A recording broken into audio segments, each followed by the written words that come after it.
Panalangin alang sa mga plano.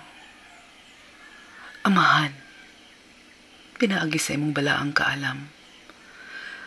Palihog hayagi ang akong salabutan.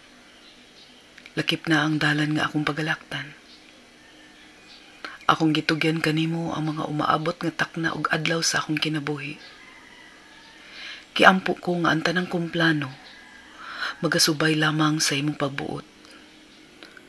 Hatagi ako og kusog ug kaligdong aron sa pagbansay sa mga butang nga angay kong himay-himayon. Alang sa pagpaklaro, alang usab sa kalampusan ng mga laraw o plano sa umaabot. Tabangi ko, amahan, nga unta sa tanang takna, magasubay ako sa imong dalan ug sa imong pagbuot. Palihog bendisyon ni kani mga plano ug unta mamahimo kining mabulokon alang sa mga hingtungdan ug dugang pangkadasig alang sa tanan ug labaw sa tanan. Mabuhit ko kini alang sa imong tungog ug himaya. Amen.